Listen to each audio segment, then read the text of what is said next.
Hola, ¿cómo están? Bienvenidos a este nuevo video. Es un video muy interesante. Hoy vamos a hablar acerca de un tema central dentro de la biología que es la célula, la cual, como veremos, pues es la unidad estructural y funcional de la vida. Es decir, no podemos concebir la vida tal cual la conocemos si no nos referimos a estas entidades.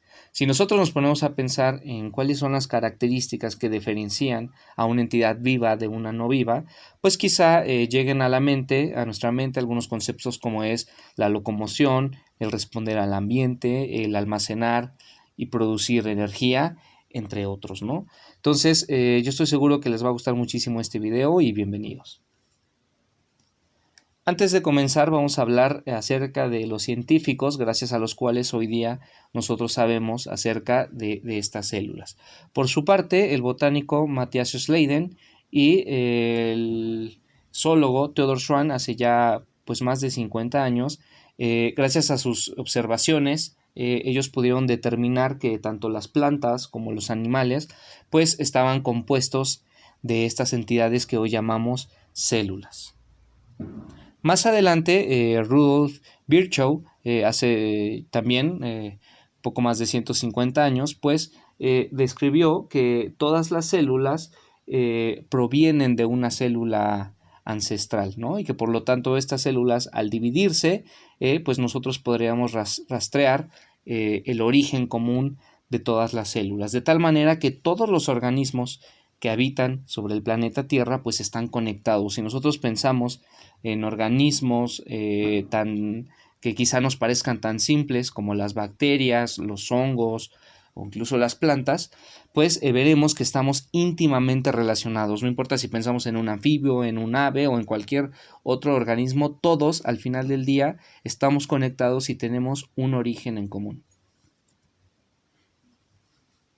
Gracias a las investigaciones de estos tres grandes científicos, se unificó lo que hoy conocemos como la teoría celular, la cual básicamente nos dice dos cosas. La primera es que las células son las unidades de organización y función básica de la vida en todos los organismos. Es decir, como ya mencionamos, todos los organismos existentes sobre la Tierra se componen de células, ya sea de una o de muchas células, como el caso del ser humano. Y el segundo punto que nos menciona la teoría celular es que todas las células proceden de otras células, que es lo que mencionábamos cuando hablábamos de Virchow, lo cual pues hace referencia a que las células al dividirse pues proceden de una célula ancestral.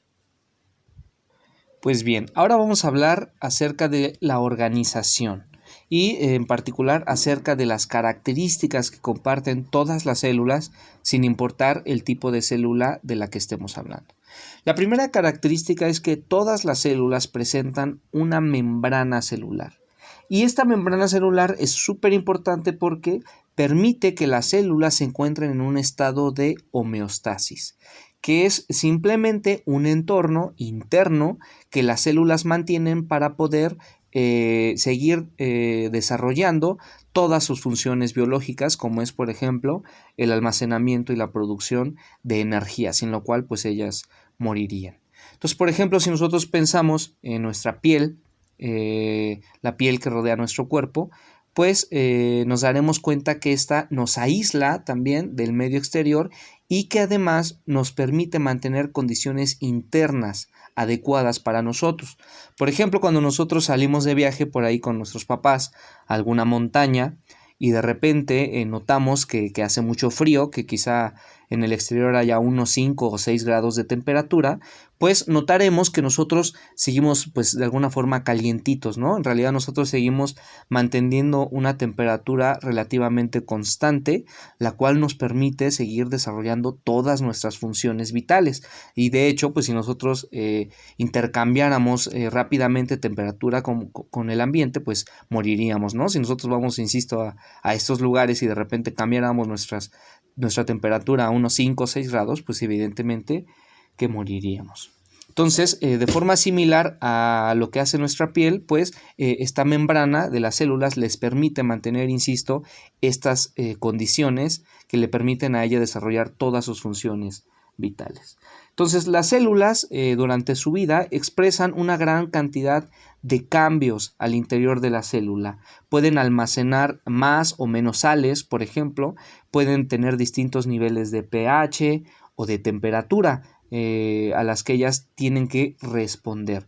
Y esto lo hacen gracias, insisto, a esta membrana celular, la cual es semipermeable y además es selectiva, es decir, ella decide qué cantidad y qué tipo de moléculas o de partículas van a ingresar o a salir de la célula. Y esto es gracias a unos canales que tienen ellas formadas por proteínas.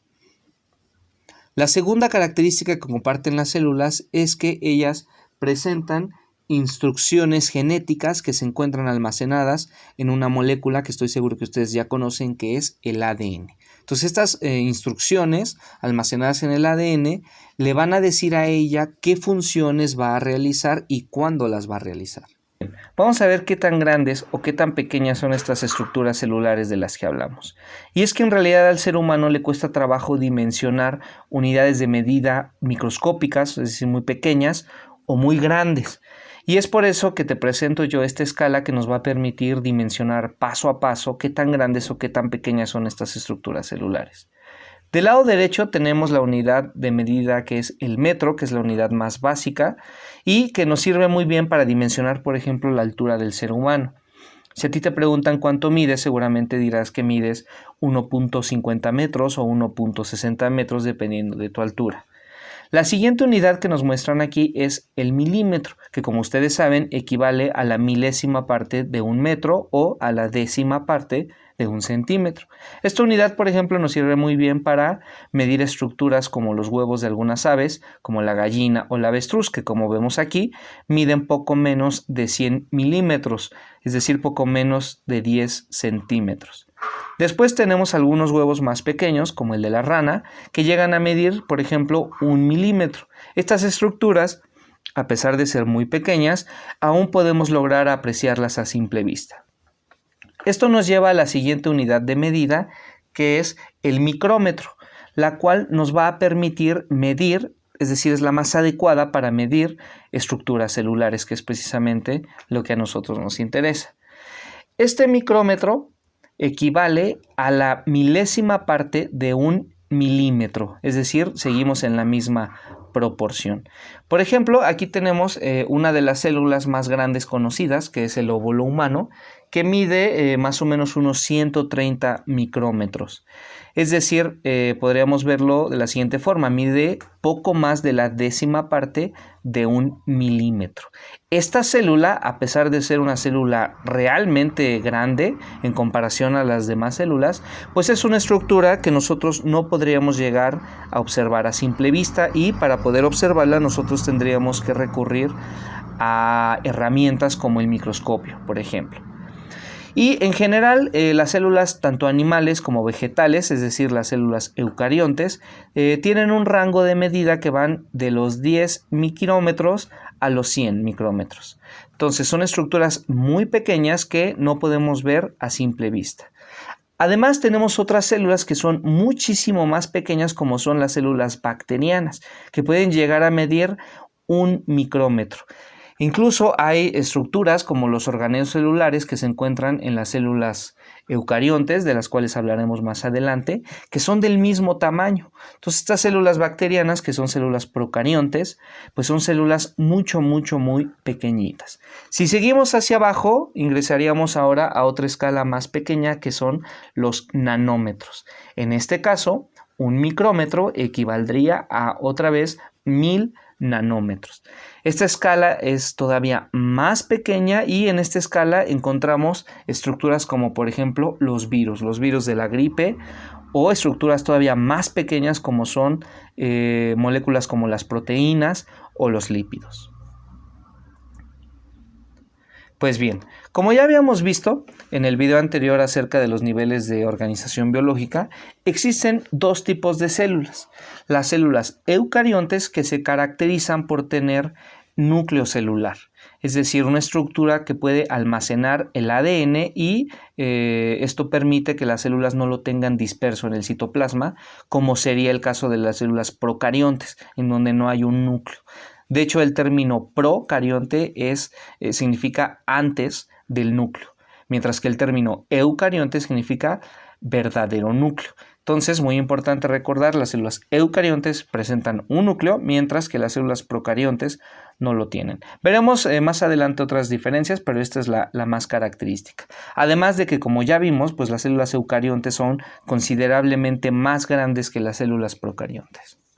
Dentro de las células eucariontes tenemos dos tipos de células básicas, que son las células animales, como la que son las células que por ejemplo forman nuestro cuerpo, o las células vegetales, que son células que vamos a encontrar principalmente en estructuras vegetales, valga la redundancia, como por ejemplo las plantas que seguramente tienes por ahí en tu jardín. Vamos a hablar un poquito más a fondo ahora acerca de las células eucariontes, que como ya mencionamos son células que carecen de un núcleo y además son también células que no contienen organelos celulares, es decir, en una célula procarionte no encontraríamos una mitocondria o un retículo endoplásmico, ¿no? Son células mucho más simples y mucho más pequeñas, como ya vimos. Dentro de estas células tenemos dos tipos de células principales, que son las bacterias arqueas y las eubacterias o las bacterias verdaderas. Las bacterias arqueas son células muy primitivas que incluso llegan a vivir en ambientes sumamente inhóspitos para el resto de los organismos, como son las famosas bacterias extremófilas, que son un tipo de bacterias arqueas que viven, por ejemplo, en estos ambientes, que son ambientes termales muy calientes, y por ejemplo aquí en esta imagen, este color azul que vemos en el agua, pues es precisamente ocasionado por este tipo de bacterias arqueas que pueden soportar temperaturas extremas más allá de los 100 grados centígrados o pHs extremadamente ácidos, es decir, condiciones en las cuales el resto de los organismos no podríamos habitar. El segundo tipo de bacterias, como mencionamos, son las bacterias verdaderas, las eubacterias. Como por ejemplo aquí te presento a Helicobacter pylori, que es la bacteria que ocasiona la famosa gastritis. Ahorita seguramente te vienen a la mente muchísimas otras bacterias que seguramente pensarás solo en aquellas que causan enfermedades. Sin embargo, no existen solamente bacterias patógenas, bacterias que te enferman. También existen muchísimas otras bacterias muy buenas. De hecho, en tu intestino, en toda tu cavidad intestinal, existen colonias de distintas especies de bacterias que te ayudan a digerir la comida, ¿no? Y de hecho, sin estas bacterias nosotros podríamos llegar a desarrollar trastornos digestivos bastante serios. Entonces, no todas las bacterias son malas, no nos quedemos con esa idea, son parte de la vida y son muy importantes. Analicemos algunas formas y la estructura de la célula procarionte. En esta imagen del lado izquierdo observamos varias células que son alargadas y espiraladas, a las cuales conocemos como espirilos. En esta imagen del lado derecho observamos células más redondas, como pelotitas, las cuales se conocen con el nombre de cocos. Analicemos ahora su estructura. Como habíamos mencionado, todas las células presentan una membrana celular, una membrana plasmática, la cual rodea a la célula y la aísla del medio. Sin embargo, algunas bacterias, además de esta membrana celular, también cuentan con una segunda capa que se conoce como pared celular, la cual es más rígida y envuelve a la pared celular y a la célula misma. Alrededor de esta pared celular también algunas células expresan estas pequeñas vellosidades que conocemos como pili, las cuales le ayudan a las bacterias a interactuar con el ambiente y a realizar la transferencia horizontal de genes. Es decir, las bacterias pueden transferir parte de su genoma a partir de estos pilis a otras bacterias y así poder transferir información genética. Como mencionábamos, el interior de las células procariontes no contiene organelos celulares y además no contiene una estructura que aísle el material genético conocida como núcleo celular.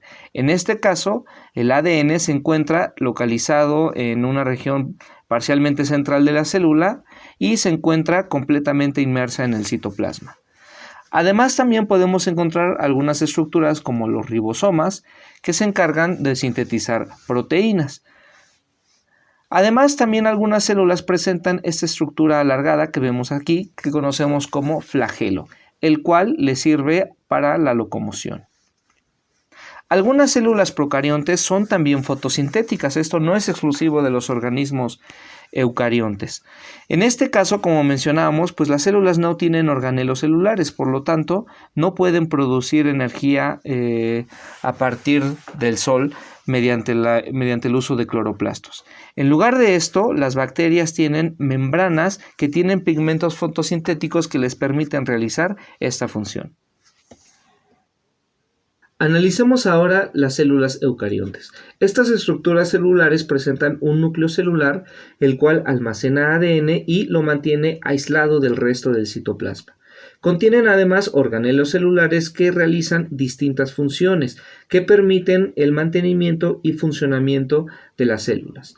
Además, en las células eucariontes podemos observar organizaciones pluricelulares, algo que no ocurre dentro de los organismos procariontes.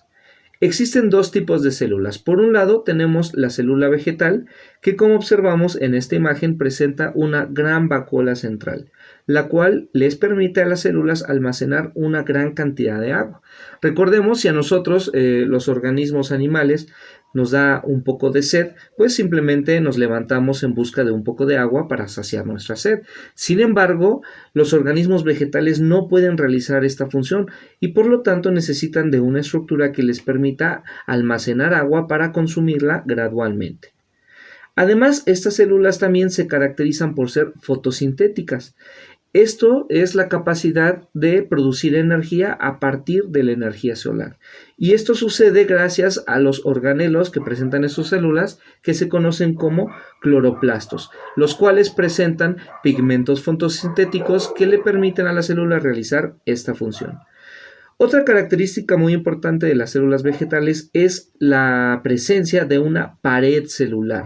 Esta pared celular permite que las células tengan una rigidez superior a la que observamos en las células animales. El segundo tipo de célula que ya mencionamos, la célula animal, pues como observamos no presenta una vacuola central, no presenta organelos que permitan realizar fotosíntesis debido a que estas células no son fotosintéticas. En vez de esto, estas células presentan una gran cantidad de mitocondrias, las cuales permiten producir energía a partir de distintas moléculas. Entre las células eucariontes encontramos organismos unicelulares, como estas levaduras, a partir de las cuales podemos producir alimentos como el pan o la cerveza.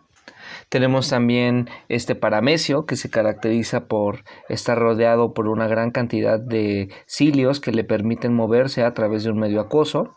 Tenemos también otros organismos parásitos, como algunos protozoarios que encontramos en aguas estancadas y que si bebemos esta agua, pues nos pueden ocasionar fuertes diarreas. Tenemos también algunos organismos unicelulares que son fotosintéticos, que tienen pigmentos fotosintéticos y que pueden producir energía química a partir de la energía solar, como ya mencionábamos. Tenemos también organismos como este, que presenta un gran flagelo que se llama euglena y que tiene una forma alargada, y pues este flagelo también le permite moverse a través de un medio acuoso. Tenemos también, por ejemplo, este otro parásito. Este es un parásito sanguíneo que nos podemos infectarnos a partir de las lesiones que producen las chinches besuconas. Tenemos también organismos pluricelulares, que son todos aquellos organismos que podemos observar a simple vista, como esta pequeña rana, esta iguana o esta hermosa flor de la planta comelina. Pues bien, esto sería todo, espero que te haya servido. Te espero en un siguiente video para analizar ahora todo acerca de los organelos celulares. Hasta la próxima.